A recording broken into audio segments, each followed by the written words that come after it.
A maioria das pessoas imagina o abandono como um evento dramático, cheio de gritos e portas batendo. O meu não foi assim. O meu veio com um sorriso. Eu tinha 12 anos e era uma manhã de quarta-feira. Minha mãe, Clara, estava parada junto à porta da frente, com suas duas malas enormes ao lado, como soldados leais. Ela parecia radiante, praticamente vibrando de excitação.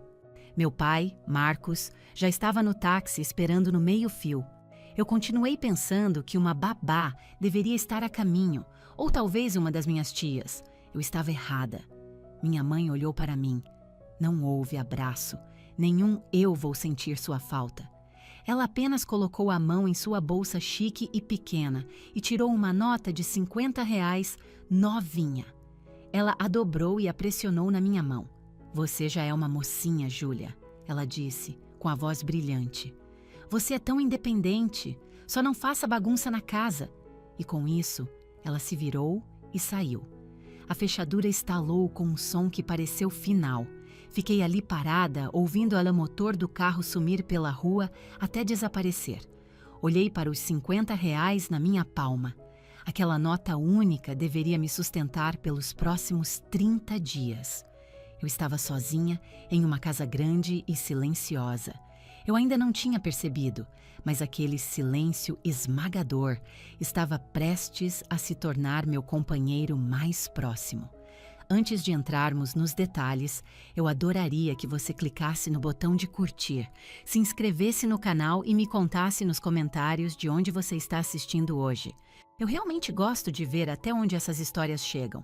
Permaneci naquele corredor pelo que pareceu 1 hora. O som do táxi já havia desaparecido há muito tempo, mas uma parte de mim ainda estava tentando ouvi-lo. Acho que eu estava esperando pelo guincho dos freios, pelo som do carro dando ré na nossa garagem. Eu estava fantasiando que a porta da frente se abriria de repente e minha mãe entraria correndo, com sua risada ecoando, dizendo: "Oh, Júlia, você não achou mesmo que deixaríamos você? Achou? Foi só uma brincadeira boba. Vá pegar suas coisas." Mas a porta continuou fechada. A casa estava completamente imóvel. O único som era o zumbido baixo e constante da geladeira vindo da cozinha. Desenrolei meus dedos e encarei a nota de R$ 50. Parecia frágil.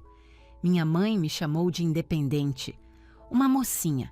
Eu tinha 12 anos. Não me sentia grande. Eu me sentia microscópica. O teto do corredor parecia ter se esticado para cima, impossivelmente alto. As sombras que rastejavam da sala de estar pareciam mais escuras, mais longas do que ontem. "Tudo bem", eu disse em voz alta, apenas para quebrar o silêncio.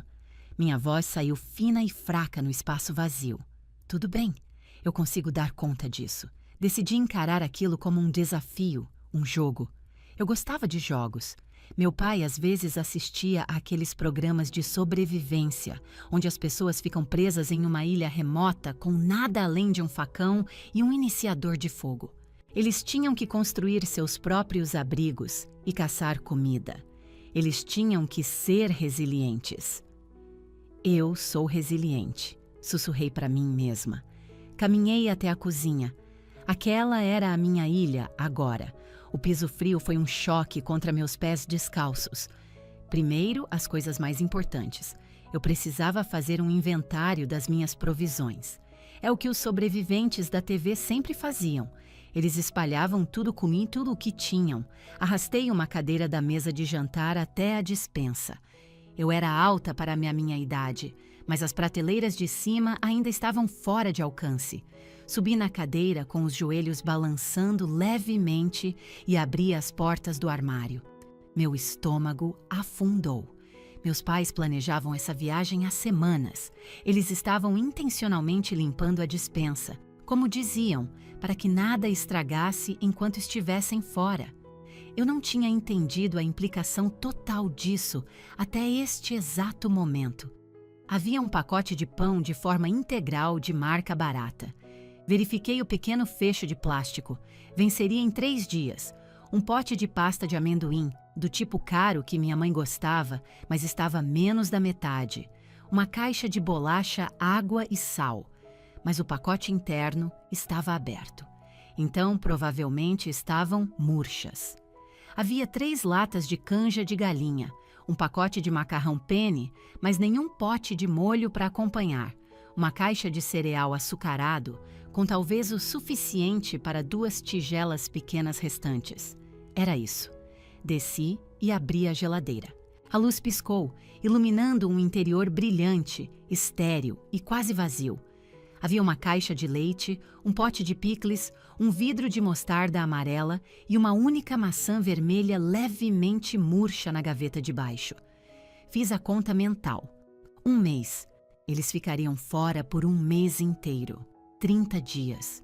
Se eu comesse 2 fatias de pão por dia, o pacote acabaria em menos de uma semana. Para comer a canja, eu precisaria do abridor de latas. Verifiquei freneticamente a gaveta de utensílios. Estava lá. Uma pequena onda de alívio me atingiu. Eu tenho R$ 50, lembrei a mim mesma. E o cartão de emergência. Corri para a gaveta de bagunças ao lado do telefone. Minha mãe sempre guardava um cartão de crédito de emergência preso ao fundo. Júlia, ela me disse uma vez, se a casa pegar fogo ou se você precisar chamar uma ambulância por algum motivo, os números de ajuda estão aqui. Este cartão é apenas para emergências. Vida ou morte. Você não toca nele de outra forma. Abri a gaveta. Era uma bagunça caótica de elásticos, pilhas descarregadas e panfletos velhos de entrega de pizza. Cavei em meio à bagunça, meu coração começando a disparar. E se eles tivessem levado? E se tivessem levado o cartão de emergência com eles? Meus dedos tocaram a superfície fria e lisa do plástico. Eu o puxei. Era um cartão Platinum elegante com o nome do meu pai, Marcos Oliveira, gravado em letras prateadas. Soltei um suspiro trêmulo que nem sabia que estava segurando. Eu tinha dinheiro. Eu tinha esse cartão. Se as coisas ficassem realmente ruins, eu poderia caminhar até o supermercado logo ali na rua. Eu ia ficar bem. Viu? Anunciei para a cozinha vazia. Está tudo bem. É apenas o jogo da independência. Decidi que precisava de um cronograma. Um plano manteria o medo afastado. Encontrei uma folha de papel e uma canetinha roxa no meu quarto. Sentei na mesa da cozinha e escrevi em letras grandes de forma: Plano de sobrevivência da Júlia. 1. Acordar às 8 horas. 2. Café da manhã, tigela pequena de cereal. 3. Assistir desenhos até às 11 horas. 4. Almoço, um sanduíche. 5. Tarde. Ler livros ou desenhar. 6. Jantar, canja ou torrada. 7. Hora de dormir, 21. 8. Trancar todas as portas e janelas. Parecia oficial. Colei com fita na porta da geladeira. Senti um pouco da minha antiga confiança voltar. Eu estava no controle. Nas primeiras horas foi quase divertido. Liguei a TV grande na sala. Normalmente, a TV era proibida até que meu dever de casa estivesse pronto. Mas hoje, eu me esparramei no enorme sofá de couro e assisti a desenhos por 3 horas seguidas. Até apoiei meus pés na mesa de centro de vidro, algo que faria minha mãe ter um ataque. Olhem para mim, eu disse para a sala vazia, fazendo o que eu quero. As risadas gravadas do desenho apenas ecoaram de volta para mim, soando vazias e estranhas. Por volta de 1 hora da tarde, meu estômago roncou. Foi um ronco alto e exigente. Fui para a cozinha. Meu primeiro impulso foi fazer um sanduíche enorme, besuntado com pasta de amendoim. Alcancei o pote, mas então hesitei. Olhei para o pouco que restava. Se eu usasse demais hoje, não sobraria nada para a semana que vem. Eu precisava ser esperta, precisava racionar. Peguei 2 fatias de pão de forma, mergulhei a faca na pasta de amendoim e tirei a menor quantidade possível, apenas uma pontinha. Espalhei o mais finamente que pude, raspando a faca no pão até que fosse apenas uma mancha marrom pálida. Juntei as 2 fatias. Era o sanduíche mais triste que eu já tinha visto. Comi devagar, dando mordidas minúsculas, tentando fazer a experiência durar. Bebi um copo enorme de água depois, esperando preencher o espaço vazio no meu estômago. Ajudou um pouco. Eu não estava cheia, mas o ronco parou. A tarde foi mais difícil. Conforme o sol começava a se pôr, a luz dentro da casa mudava. Os cantos dos cômodos se enchiam de sombras longas e escuras. Fiz uma patrulha pela casa, verificando todas as janelas. Porta da frente, trancada. Porta dos fundos, trancada. Janelas da sala, trancadas. Subi até o quarto dos meus pais. Eu não costumava ter permissão para entrar lá sem pedir. Empurrei a porta. O quarto cheirava ao perfume da minha mãe, um aroma floral forte. A cama estava arrumada com precisão militar.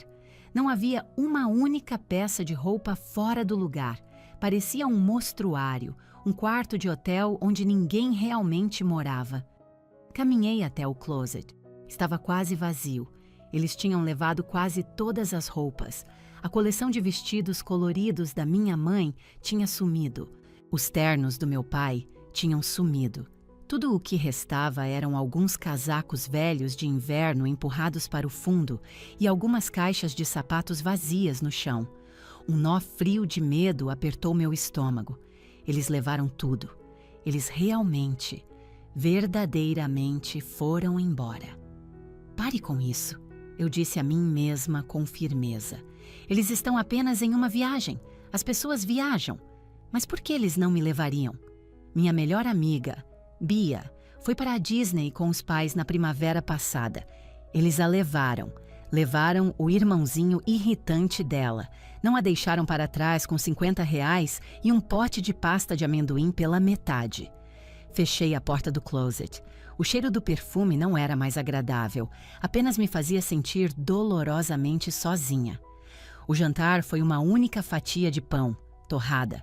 Não tínhamos manteiga, então comi pura. Estava seca e crocante e arranhou o céu da minha boca. Quando a noite caiu, a casa se transformou. Durante o dia, estava apenas silenciosa. À noite, parecia viva com sons ameaçadores. O zumbido da geladeira parecia ficar mais alto, mais sinistro. As tábuas do assoalho antigo estalavam no andar de cima. O vento raspava os galhos das árvores contra a parede, soando como alguém batendo as unhas nas paredes. Liguei cada luz do primeiro andar, a cozinha, o corredor, o abajur da sala. Eu queria afugentar a escuridão. Sentei no sofá, enrolada em um cobertor grosso. Tentei ler um livro, mas meus olhos não paravam nas páginas. Eu estava ouvindo um estalo. O que foi aquilo? Um ladrão? Um monstro? Toque, toque, toque. Tinha alguém na janela? Peguei o controle remoto e aumentei o volume da TV, desesperada pelo som de outras vozes humanas. Não subi para o meu próprio quarto naquela noite. Meu quarto ficava no final do corredor de cima. Parecia isolado demais, longe demais da porta da frente. Parecia uma armadilha. Fiquei no sofá, puxando para o cobertor completamente sobre a minha cabeça. Deixei a TV ligada a noite toda. Estou bem, sussurrei na escuridão abafada sob o cobertor. Sou independente. Estou jogando o jogo. Estou ganhando. Apertei a nota de R$ 50 no meu punho. Era meu prêmio, minha salvação. Eventualmente, a exaustão venceu e eu dormi. Mas foi um sono agitado, cheio de pesadelos, com as paredes da casa se fechando sobre mim, espremendo o ar dos meus pulmões. Acordei ofegante, com o coração martelando. A TV ainda estava ligada, um comercial de um utensílio de cozinha passando para uma sala vazia. Uma mulher sorridente cortava legumes com uma velocidade impossível. Olhei para a janela. Ainda estava um breu lá fora. O primeiro dia acabou, pensei. Faltam apenas 29. Fechei os olhos com força, mas meu estômago já estava roncando de novo. Esse jogo não era mais divertido. Na manhã do terceiro dia, a fome era uma presença física. Não era mais apenas um barulho. Era uma dor de cabeça latejante atrás dos meus olhos e um tremor nas minhas mãos que não parava. O pão de forma tinha acabado. Eu comia as 2 últimas fatias no café da manhã, murchas e duras. Tive que mastigar cada pedaço por muito tempo antes de conseguir engolir. Verifiquei a despensa novamente, um ritual desesperado e sem esperança. Eu sabia o que havia lá, mas olhei de qualquer maneira. rezando para que uma caixa de bolachas tivesse se materializado magicamente durante a noite. Nada tinha mudado. O macarrão seco ainda estava lá, inútil. As latas de canja pareciam pequenos soldadinhos de chumbo. Olhei para o pote de pasta de amendoim. Estava praticamente vazio. Eu tinha raspado as laterais. Havia talvez uma última colherada no fundo. Eu não conseguia me forçar a comer canja no café da manhã e estava tão enjoada de água pura. Eu desejava leite, desejava suco, desejava um hambúrguer. Olhei para a nota de R$ 50 no balcão, depois para o cartão Platinum. Isso é uma emergência, declarei para a cozinha silenciosa. Estar com tanta fome é uma emergência. Decidi ir ao mercado. Lavei o rosto, escovei o cabelo e coloquei minhas roupas mais limpas. Uma camiseta verde com um cachorro de desenho animado.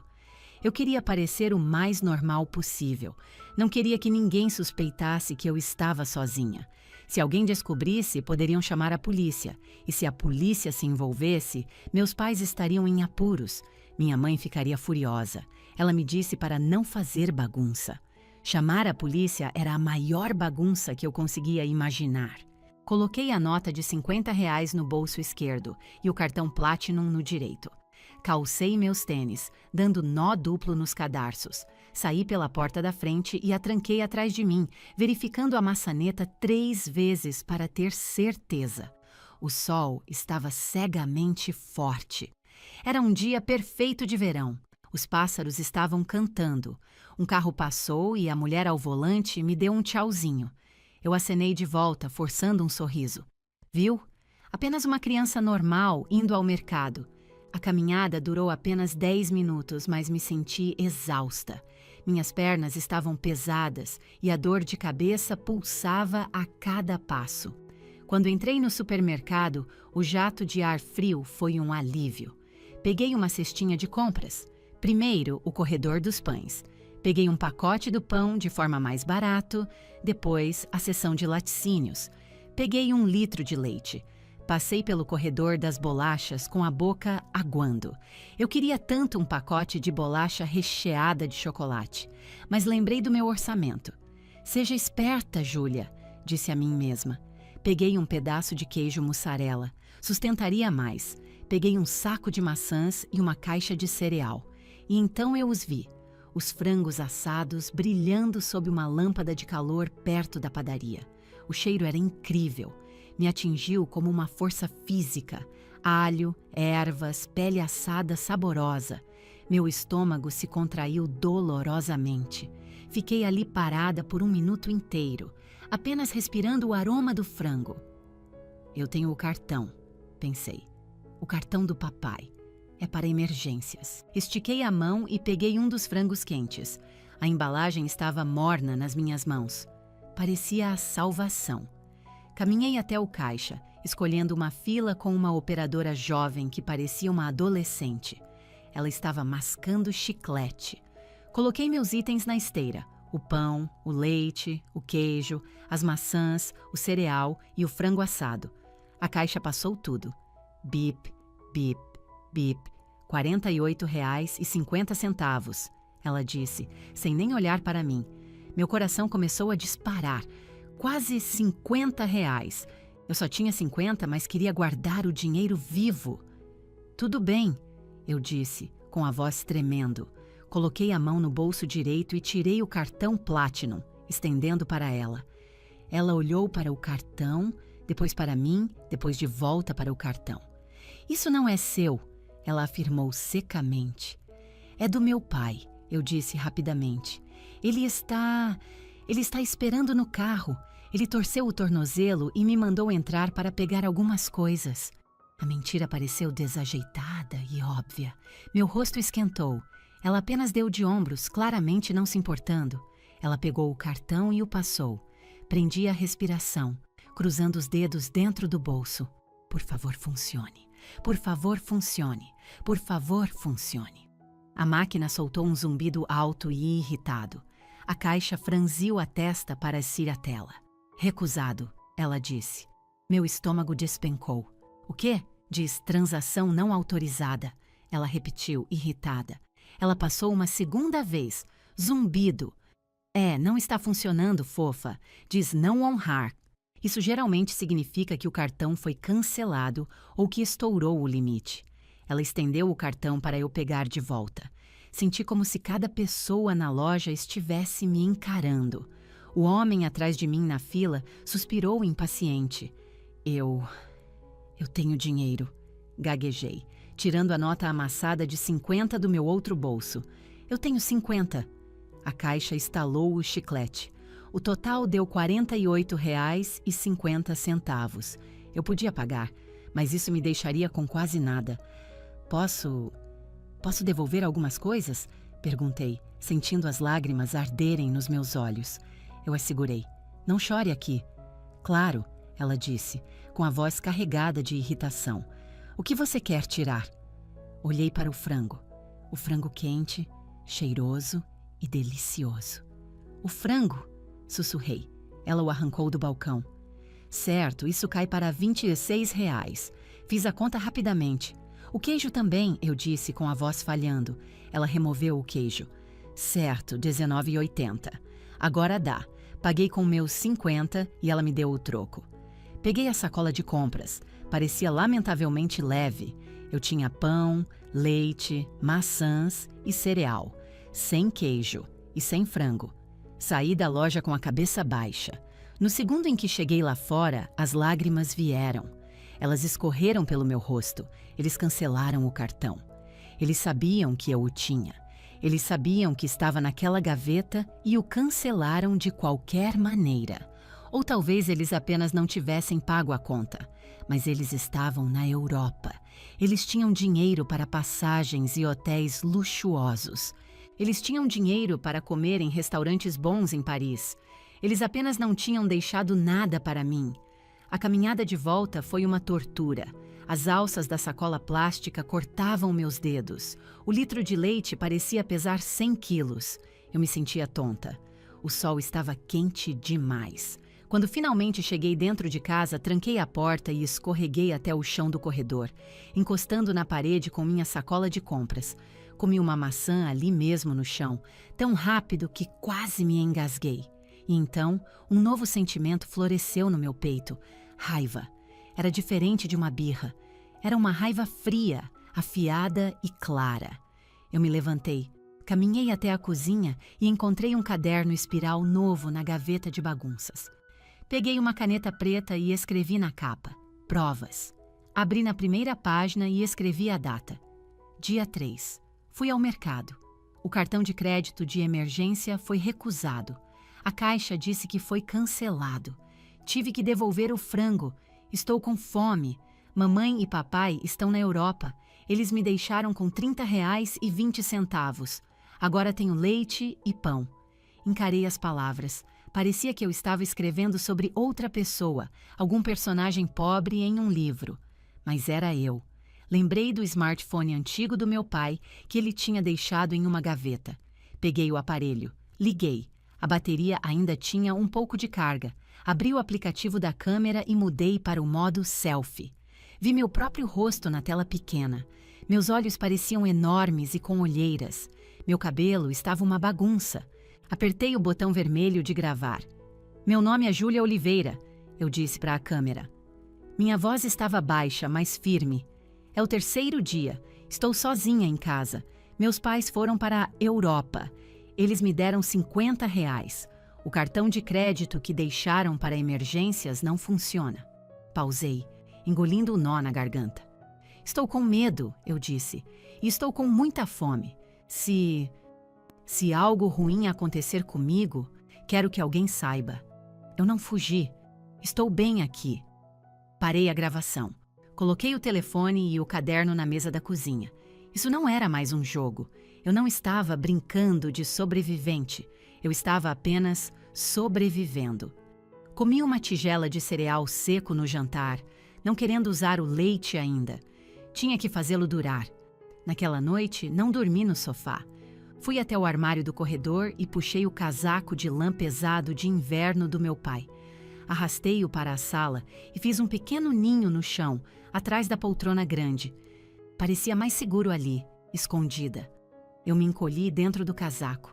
Ele cheirava levemente ao meu pai, a lã e balas de hortelã velhas. O cheiro me fez chorar de novo. Por quê? Sussurrei na escuridão. O que eu fiz de errado? A casa apenas estalou e gemeu em resposta. Ninguém respondeu. No quinto dia, a natureza da minha fome tinha mudado.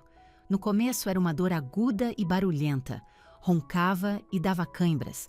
Mas agora era um peso pesado e opaco. Parecia que eu estava usando um colete feito de chumbo. Meus braços pareciam pesados quando eu tentava levantá-los. Minhas pernas pareciam pesadas quando eu andava. Passava a maior parte do tempo deitada no chão da sala. O tapete era áspero, mas eu o preferia ao sofá, que parecia macio demais, como se estivesse tentando me engolir inteira. A casa estava tão silenciosa que o próprio silêncio se tornou um ruído, um zumbido agudo nos meus ouvidos que nunca parava. Eu ficava verificando o telefone fixo. A cada hora, eu tirava o fone do gancho e ouvia o sinal de descagem, apenas para ter certeza de que ainda estava funcionando. Sempre estava. Ninguém ligava. Minha mãe e meu pai tinham celulares. Eles sabiam o número de casa. Eles sabiam que eu estava aqui. O fuso horário é grande, eu dizia a mim mesma. Talvez eles estejam apenas dormindo. Mas eles não poderiam estar dormindo por 5 dias seguidos. Pensei em ligar para eles. Eu tinha os números decorados, mas o medo me paralisava. A voz da minha mãe ecoava na minha cabeça. Você é tão independente. Não faça bagunça. Se eu ligasse para reclamar, ela ficaria brava. Ela me chamaria de bebê. Ela cortaria a viagem e voltaria para casa furiosa. Eu não queria que eles voltassem bravos. Eu queria que eles voltassem felizes e orgulhosos de mim. Então eu não liguei. Coloquei o telefone de volta no gancho. Decidi ligar para a tia Bia. Ela era minha melhor amiga. Morava a 3 ruas de distância. A mãe dela era tão legal. Ela fazia bolos e sempre perguntava sobre nossos projetos escolares. Se eu contasse para a Bia, talvez eu pudesse apenas ir jantar na casa dela. Apenas uma refeição. Isso não era pedir esmola, certo? Era apenas visitar uma amiga. Disquei o número da Bia. Tocou 4 vezes antes da secretária eletrônica atender. Oi, você ligou para minha família Rocha. Estamos viajando para o nosso sítio por 2 semanas. Deixe sua mensagem após o sinal. Bip. Desliguei. Eu tinha esquecido completamente. A Bia tinha me contado no último dia de aula. Eles iam para o sítio todo mês de julho. Ela não estava. Sentei no chão e abracei meus joelhos contra o peito. As lágrimas não vieram desta vez. Eu estava exausta demais para chorar. Chorar consumia energia e eu não tinha nenhuma para gastar. Fui para a cozinha fazer um levantamento dos meus suprimentos. O leite estava quase no fim. Eu estava bebendo para acalmar as dores no estômago. O pão tinha acabado. As maçãs tinham acabado. Tudo o que restava era uma lata de canja e o pacote de penne. Encarei o macarrão. Duro, seco e inútil. Eu sabia que era preciso ferver água para cozinhar, mas tinha pavor do fogão a gás. Minha mãe nunca me deixou usá-lo. Ela sempre dizia que eu incendiaria a casa. Se a casa pegar fogo, use o cartão de emergência. Sussurrei para mim mesma. Mas o cartão era inútil. Decidi comer a canja fria. Lutei com o abridor de latas, meu pulso parecendo fraco. A tampa de metal era afiada e eu cortei meu polegar.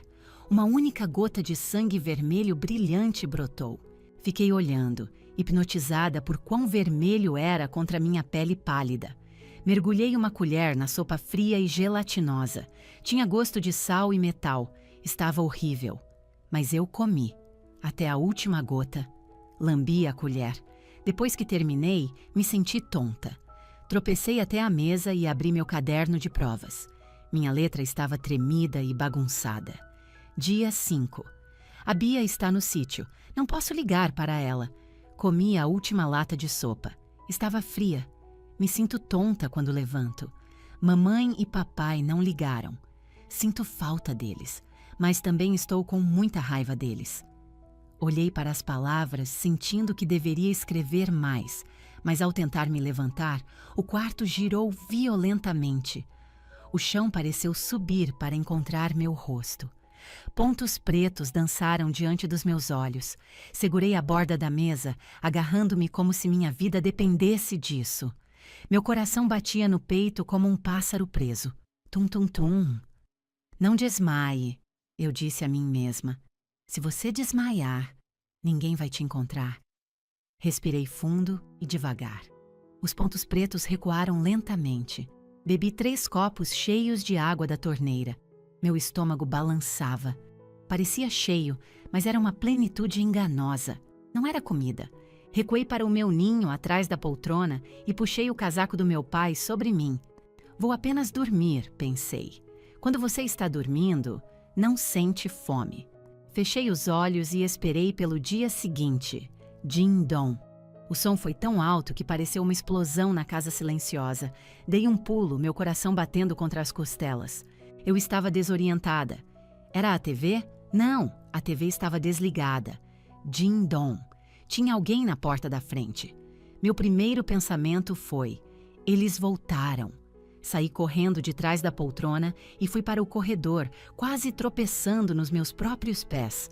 Alcancei a maçaneta, mas então congelei. Se fossem meus pais, eles usariam a chave. Eles não tocariam a campainha. Talvez tivessem perdido a chave. Ou talvez fosse um estranho. A voz do meu pai ecoou na minha memória. Nunca abra a porta para estranhos. Fiquei perfeitamente imóvel, prendendo a respiração, e encostei o ouvido na madeira fria da porta. Júlia. Uma voz chamou. Júlia, você está em casa? Eu conhecia aquela voz. Era a voz de um homem, profunda e gentil. Era o Sr. Nelson. O Sr. Nelson era um professor aposentado que morava na mesma rua. Era ele quem sempre elogiava o jardim da minha mãe. Ele às vezes me dava doces quando eu era pequena. Por que ele estava aqui? Júlia, ele chamou de novo, batendo desta vez. Uma batida firme e constante. Eu vi as luzes acesas na casa ontem à noite. Sei que tem alguém em casa. Ele devia estar fazendo sua caminhada matinal. Eu tinha esquecido que ele fazia isso todos os dias. Encarei a fechadura. Se eu abrisse a porta, teria que explicar. Se eu explicasse, meus pais teriam problemas. Mas eu estava com tanta fome e com tanto medo. Eu só queria ver um adulto. Queria que alguém me dissesse o que fazer. Girei a fechadura. Clique. Girei a maçaneta e abri a porta só uma frestinha, espiando com um olho só. O Sr. Nelson estava parado na varanda, vestido com bermuda e camisa polo para sua caminhada. Ele olhou para mim e sua expressão amigável desapareceu instantaneamente. Suas sobrancelhas se franziram de preocupação. Júlia, ele disse suavemente. Oi. Oi, sussurrei. Não vi você nem seus pais por aí nos últimos dias, ele disse, seus olhos examinando meu rosto.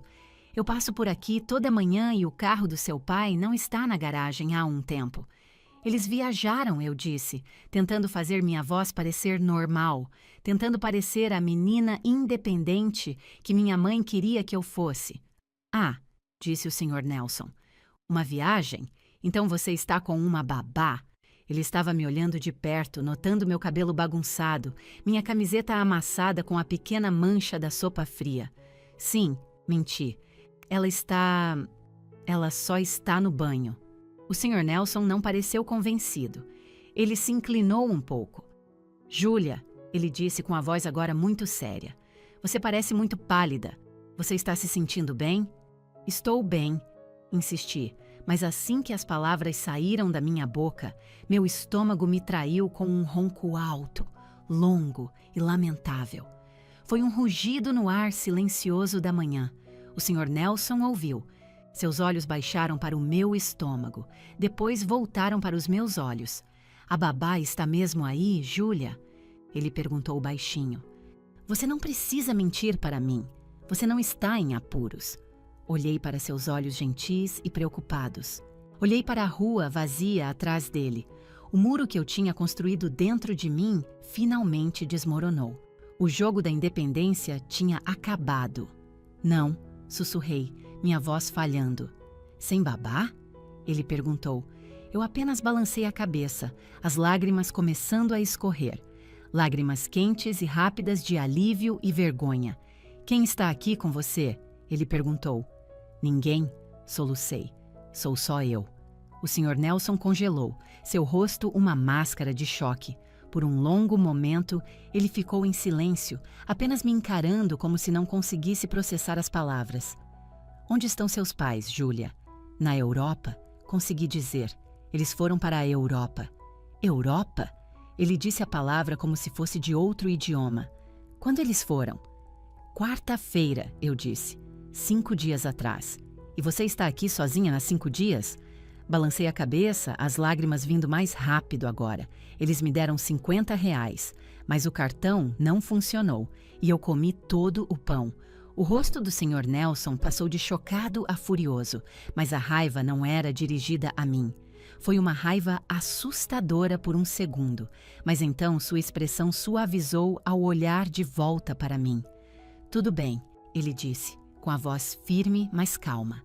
Tudo bem, Júlia, eu vou entrar. Tudo bem para você? Balancei a cabeça, incapaz de falar. Abri a porta totalmente e ele entrou. A casa cheirava a ar parado e medo. Ele caminhou até a cozinha e eu fui atrás dele. Ele absorveu a cena. Os balcões vazios, a lata de sopa aberta com a colher ainda dentro. Ele viu meu plano de sobrevivência colado na geladeira e o leu. Jantar, canja ou torrada. Viu o caderno na mesa, com provas escrito na capa. Ele se virou para mim e se ajoelhou para que ficássemos na mesma altura. Júlia, ele disse, você fez uma coisa muito corajosa. Mas isso não está certo. Isso não é aceitável. Eu tentei ser independente, eu disse, chorando incontrolavelmente agora. Tentei fazer a pasta de amendoim durar. Você não deveria ter que fazer pasta de amendoim durar. Ele disse com firmeza. Você tem 12 anos. Ele tirou o telefone do bolso. Vou fazer uma ligação, disse ele. Vamos conseguir comida para você. E então vamos resolver tudo isso. Você vai ligar para a minha mãe? Perguntei, aterrorizada. Ela vai ficar tão brava. O Sr. Nelson me olhou com os olhos mais tristes que eu já tinha visto. Não, Júlia, ele disse. Não vou ligar para a sua mãe ainda. Vou ligar para a dona Neide, aqui do lado. E depois tenho que ligar para algumas pessoas que são treinadas para ajudar crianças. A polícia? Sussurrei. Pessoas que ajudam, ele repetiu. Porque você precisa de ajuda agora.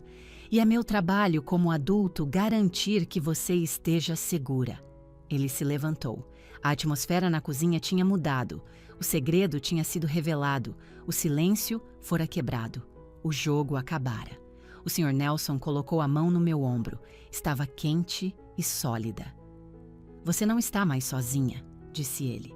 E pela primeira vez em 5 dias, eu realmente acreditei. O Sr. Nelson não saiu do meu lado. Ele ficou na minha cozinha, uma presença grande e tranquilizadora no espaço vazio, e fez uma ligação no seu celular. Sua voz era baixa, mas eu ouvi cada palavra. Dona Neide, é o Nelson. Estou aqui na casa dos Oliveira. Não, o Marcos e a Clara não estão. A Júlia está aqui sozinha. Isso, sozinha. Você pode vir aqui, por favor, e traga comida, qualquer coisa. Só traga comida. Ele desligou e olhou para mim. Eu estava sentada à mesa, me abraçando, sentindo um calafrio profundo, apesar do calor do verão. Ela está vindo agora mesmo, disse ele. 2 minutos depois, a porta da frente que o Sr. Nelson tinha deixado encostada se abriu. A dona Neide nem se deu ao trabalho de bater. Ela entrou correndo, ainda usando seu avental de jardinagem e parecendo apavorada. Júlia! Ela gritou. Ela me viu e correu até mim, cheirando a terra e rosas.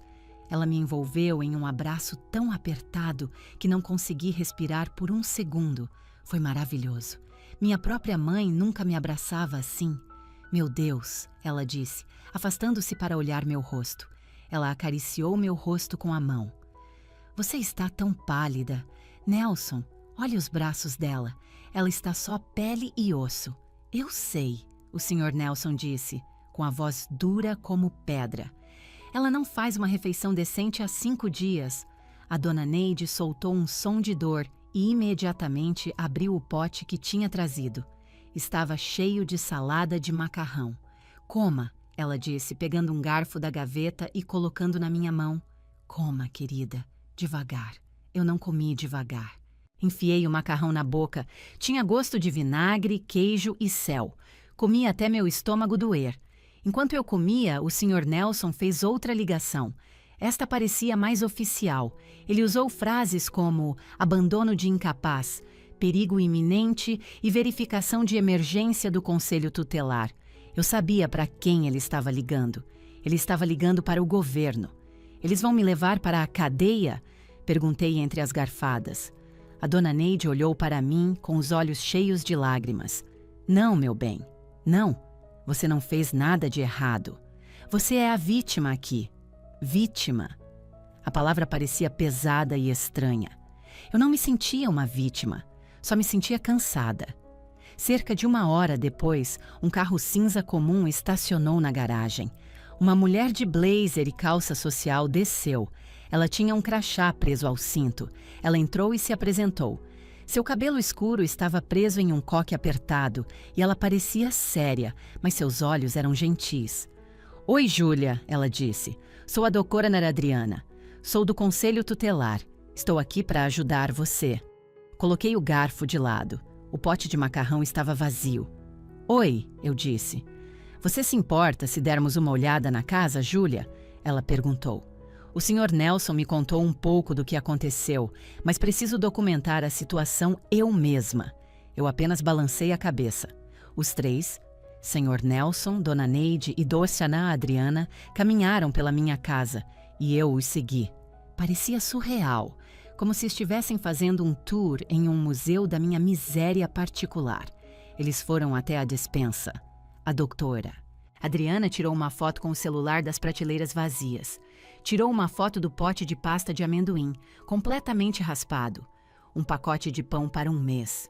O Sr. Nelson disse baixinho, sua voz fervendo de raiva. Eles foram até a geladeira. Ela tirou foto das prateleiras de metal vazias. Sem vegetais frescos, sem carne, a doutora Adriana anotou, escrevendo rápido em um caderninho. Então, eles chegaram à mesa. A doutora Adriana pegou meu caderno de provas. Posso ler isso? Ela me perguntou diretamente. Sim, eu disse. Escrevi para que as pessoas soubessem. Ela abriu e começou a ler. O quarto ficou em silêncio. A dona Neide colocou a mão na boca. O Sr. Nelson encarava o chão. A doutora Adriana leu cada página. Sobre o jogo, a fome, o cartão de crédito recusado. Júlia, ela disse, olhando para cima. Onde está o cartão de crédito? Tirei o cartão Platinum do bolso. Não funcionou, eu disse. A caixa disse que foi recusado. Tive que devolver o frango. A doutora Adriana pegou o cartão e o colocou em um pequeno saco plástico de evidências. Vamos verificar os registros bancários, disse ela. Se eles cancelaram este cartão intencionalmente ou o deixaram para você, sabendo que estava sem limite, isso é prova de intenção. Intenção de quê? Perguntei.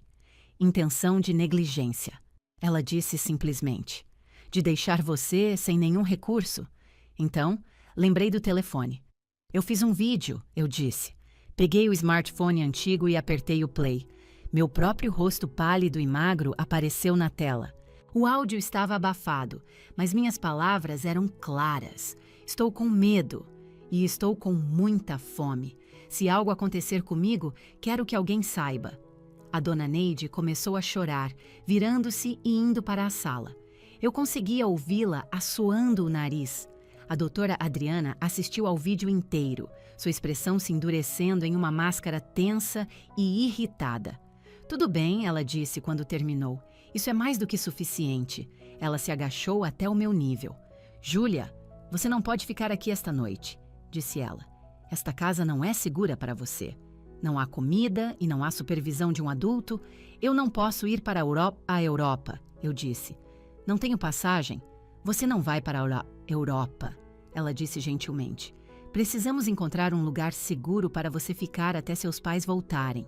Ela vai ficar comigo, a dona Neide declarou, voltando para a cozinha. Sua voz era feroz. Ela mora logo aqui ao lado. Ela me conhece. Tem um quarto vago. Tem uma despensa cheia de comida. Vocês não vão colocar essa criança em um abrigo com estranhos. Ela fica comigo. A doutora Adriana olhou para a dona Neide, depois para mim. Júlia, você se sentiria confortável ficando com a dona Neide? Olhei para a dona Neide. Ela parecia salada de macarrão quente e segurança. Sim, eu disse sem hesitar. Tudo bem, a doutora Adriana concordou. Podemos fazer um acolhimento emergencial temporário com uma vizinha conhecida e de confiança. Vá arrumar uma mala, Júlia. Apenas algumas roupas e sua escova de dentes. Deixe o caderno e o telefone aqui. Precisamos deles como prova. Subi para o meu quarto. Parecia diferente agora. Estranho. Não parecia mais o meu quarto. Parecia a cena de um crime. Arrumei minha mochila com meus pijamas, meus jeans favoritos e meu urso de pelúcia velho. Quando desci, a casa parecia morta. O zumbido da geladeira apenas soava triste. Depois que saímos, a doutora Adriana colocou uma fita amarela na porta da frente. Ninguém entra ou sai até os pais voltarem, afirmou ela. Caminhei pelo gramado até a casa da dona Neide, segurando sua mão com força. Não olhei para trás para a minha própria casa. Eu estava segura, mas também sentia um estranho e pesado sentimento de culpa. Eles vão ter tantos problemas, pensei. E fui eu quem contei. Morar na casa da dona Neide era estranho, mas de um jeito bom. Era o oposto completo da minha casa. Minha casa era silenciosa. A casa dela sempre tinha um rádio tocando música clássica ou notícias. Minha casa era vazia. A dela era cheia de livros, almofadas macias e dezenas de plantas. Minha casa parecia fria e estéril. A dela cheirava a pão assado e canela. Nos primeiros 2 dias, eu passei a maior parte do tempo dormindo. Dormi por 12 horas seguidas. A dona Neide disse que meu corpo estava em recuperação. Ela fazia café da manhã, almoço e jantar. Comida de verdade, deliciosa. Ovos mexidos com queijo, frango ensopado com batatas, até uma fatia de bolo de chocolate. Comi tudo o que ela colocava na minha frente. Comecei a recuperar um pouco de peso e as olheiras profundas começaram a sumir.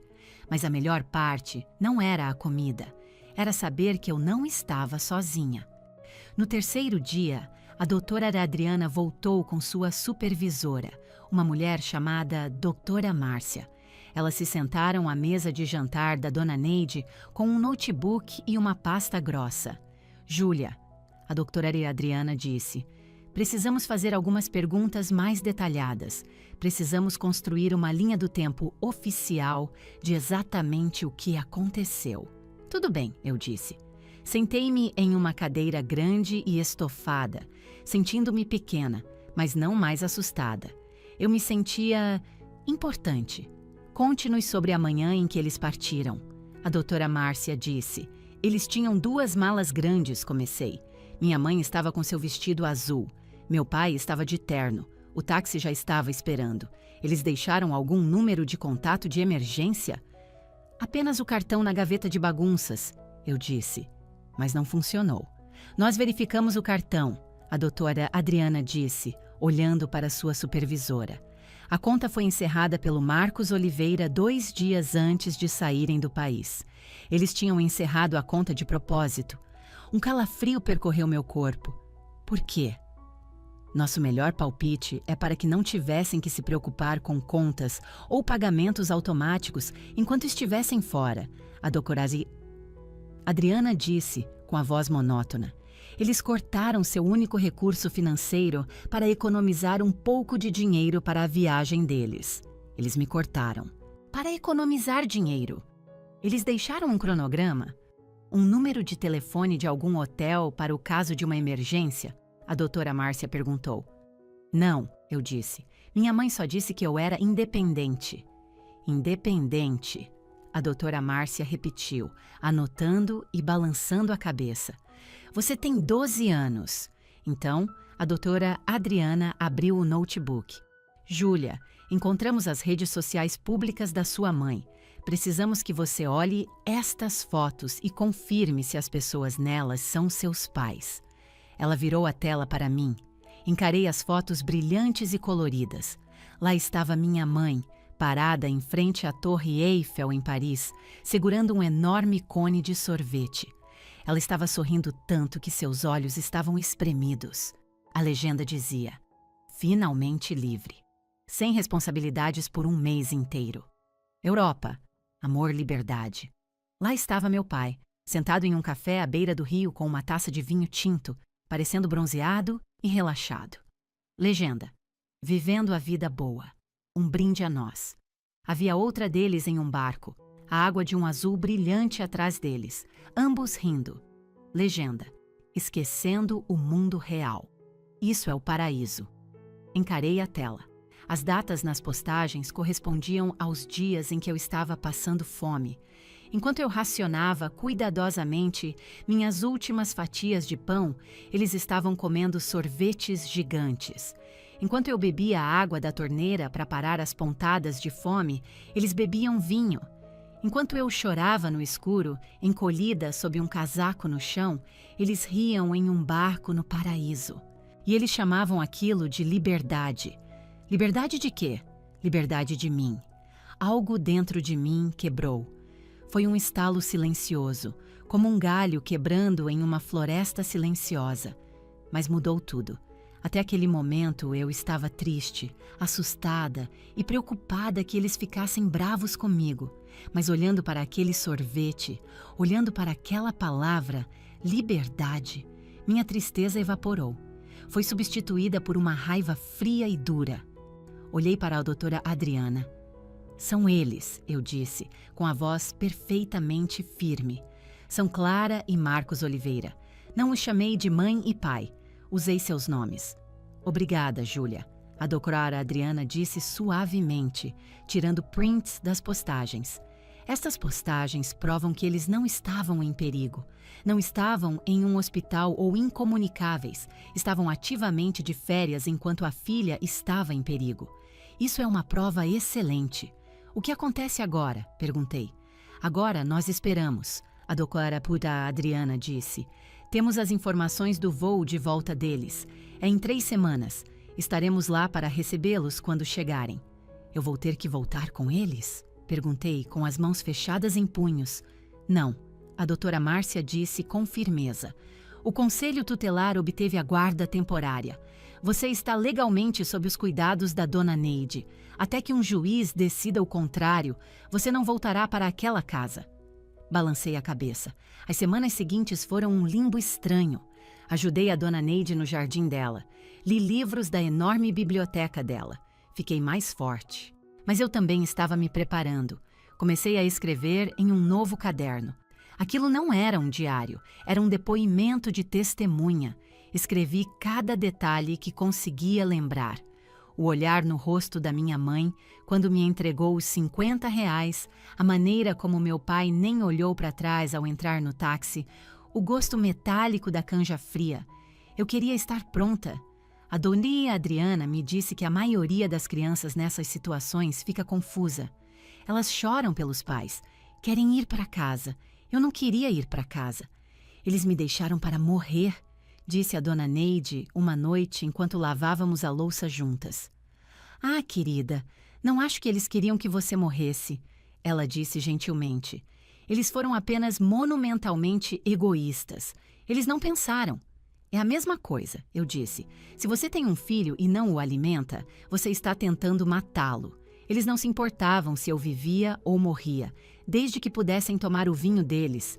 A dona Neide não discutiu. Ela apenas secou um prato. Você está crescendo rápido demais, Júlia, ela sussurrou. Eu tive que crescer, eu disse. Eles me forçaram. O dia do retorno deles se aproximava. O calendário na parede da cozinha da dona Neide tinha um grande círculo vermelho no dia 15 de agosto. Olhava para ele toda manhã. Eu não era mais a garotinha assustada que se escondia atrás de uma poltrona. Eu era a menina que sobreviveu com restos de pasta de amendoim e água da torneira. Eu estava pronta. Estava pronta para ver o rosto deles quando a liberdade deles chegasse a um fim abrupto. O dia 15 de agosto foi um dia sufocante. O ar estava pesado e úmido. Sentei na sala da minha própria casa. Eu não entrava lá desde que saí com a dona Neide 3 semanas antes. A casa cheirava diferente, a produtos de limpeza industriais e ar parado.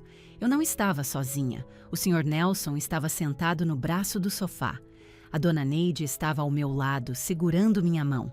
A doutora Adriana e a doutora Márcia estavam perto do balcão da cozinha. Um policial fardado, o Cabo Rocha, estava perto do corredor, fora do campo de visão da porta da frente. Éramos um grupo de emboscada. Sabíamos que o voo deles tinha pousado às 14 horas. Levaria cerca de 45 minutos para pegarem as malas e mais 30 para dirigirem até em casa. Eles devem chegar a qualquer minuto, a doutora Adriana disse, verificando o relógio.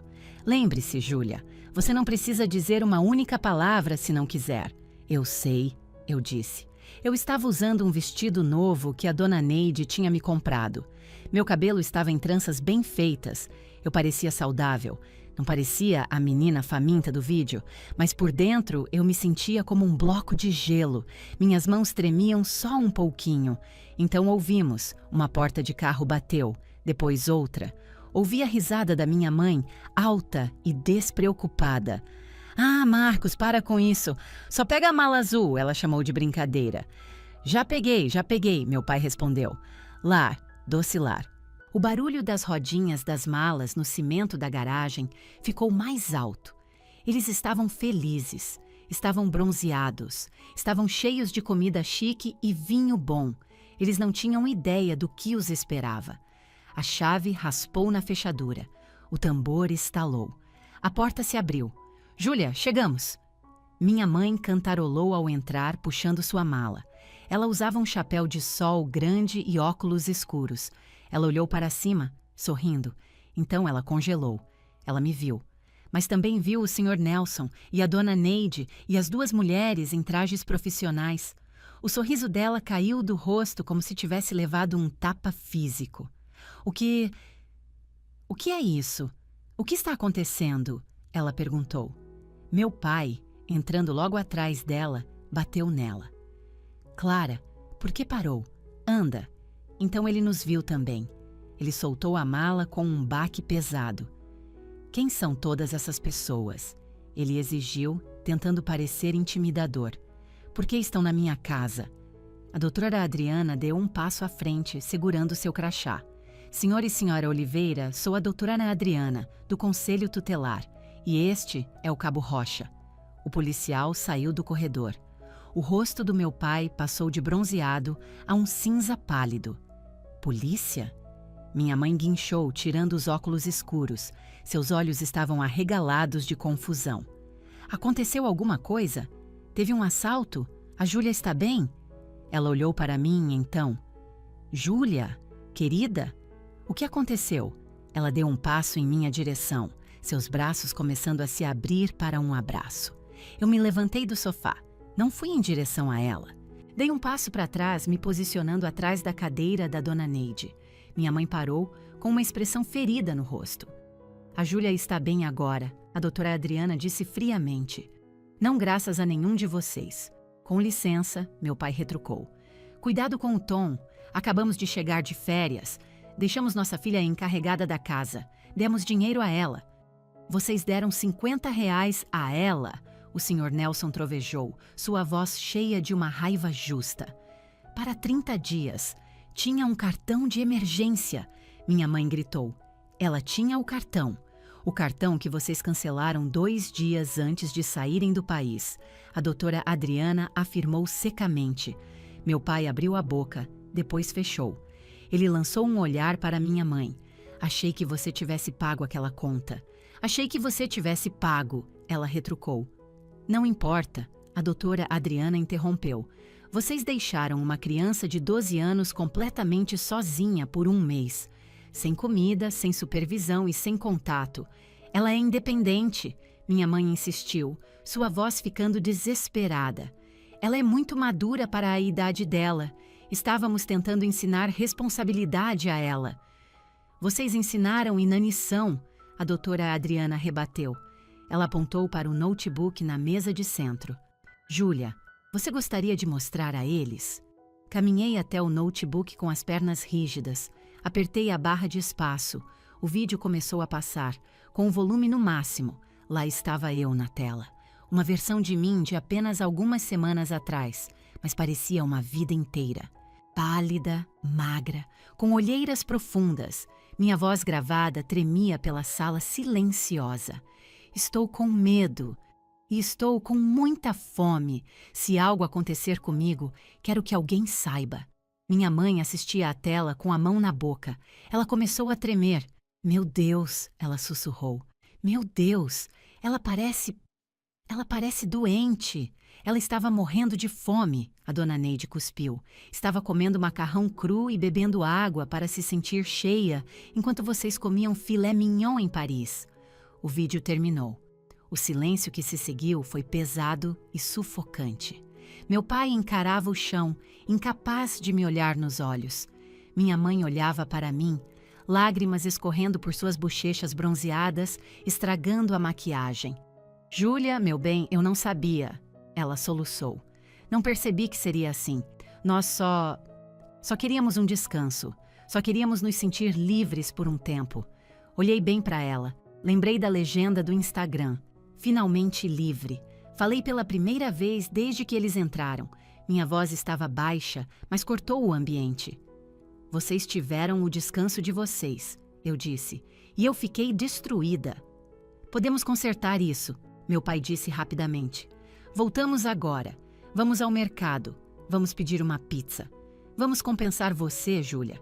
Eu prometo. Não, a doutora Adriana disse. Vocês não vão. Ela assentiu para o Cabo Rocha. Senhor e senhora Oliveira, a Júlia está sendo levada para a custódia oficial de proteção, anunciou ela. E vocês dois estão sob investigação por abandono de incapaz e negligência grave. Vocês precisam acompanhar o oficial agora. Vocês não podem levá-la. Minha mãe gritou, avançando em minha direção. O Cabo Rocha se colocou entre nós, como uma parede sólida. Senhora, precisa se afastar, ele disse calmamente. Júlia! Minha mãe gritou por cima do ombro do policial. Diga a eles! Diga que nós amamos você! Diga que foi tudo apenas um grande erro! Olhei para ela, para a outra mulher que me deixou com uma nota de R$50 e não ligou por um mês. Não foi um erro, eu disse claramente. Foi uma escolha. A dona Neide colocou o braço em volta dos meus ombros. Vamos, querida, vamos para casa. Saímos pela porta dos fundos enquanto a polícia começava a ler os direitos dos meus pais. Eu conseguia ouvir minha mãe pranteando, meu pai gritando sobre conseguir um advogado. Não olhei para trás. O tribunal era frio e cheirava a cera de assoalho e papel velho. Sentei-me em um banco de madeira dura ao lado da dona Neide. A doutora Adriana estava à nossa frente. Meus pais estavam do outro lado do corredor. Eles pareciam encolhidos e pálidos. O bronzeado tinha sumido. Minha mãe usava um terninho cinza sem graça que era grande demais para ela. Meu pai parecia apenas exausto, com bolsas escuras sob os olhos. Eles tentavam o tempo todo encontrar meu olhar. Minha mãe me dava tchauzinhos patéticos, tentando arrancar um sorriso de mim. Eu apenas encarava a juíza. A juíza era uma mulher mais velha, com olhos afiados por trás dos óculos. Ela tinha uma pilha grossa de papéis à sua frente. Meu processo. Tinha tudo. As fotos da geladeira vazia, as fotos do meu caderno de provas, os registros bancários do cartão cancelado, as postagens do Instagram da turnê da liberdade deles. O vídeo. A audiência durou horas. O advogado dos meus pais argumentou que foi tudo um terrível mal-entendido. Ele os chamou de ingênuos, mas não maldosos. Disse que eles me amavam e que tinham apenas cometido um erro de educação. Um erro de educação é esquecer de buscar o filho no treino de futebol. A doutora Adriana rebateu quando chegou sua vez. Deixar uma criança passar fome por 30 dias é abandono. Então, foi a minha vez. A juíza olhou para mim com gentileza. Júlia, Há algo que você gostaria de dizer? Eu me levantei.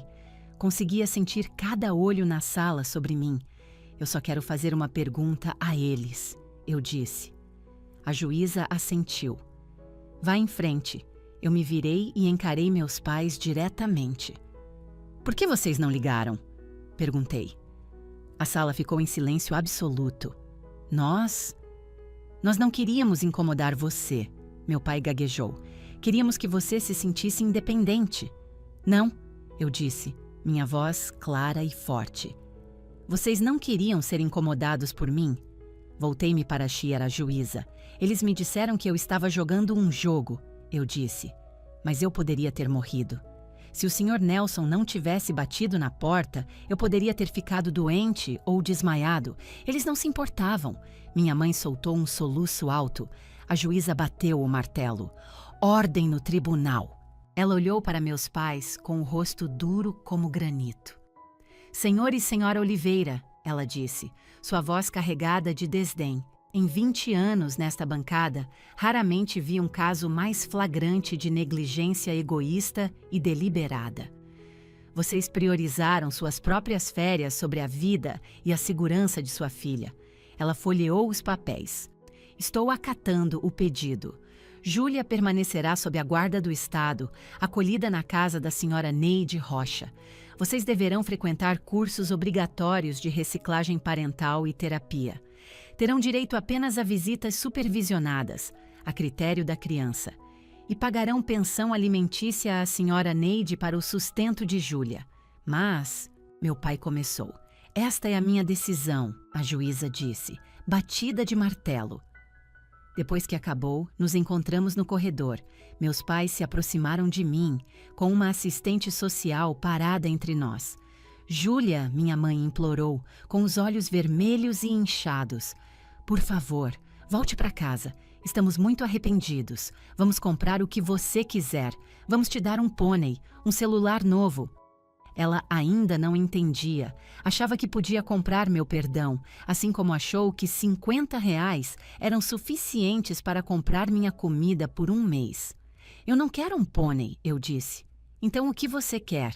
Meu pai perguntou com a voz desesperada. Só nos diga. Faremos qualquer coisa. Olhei para eles, para esses dois estranhos pequenos e patéticos. Quero que me deixem em paz, eu disse.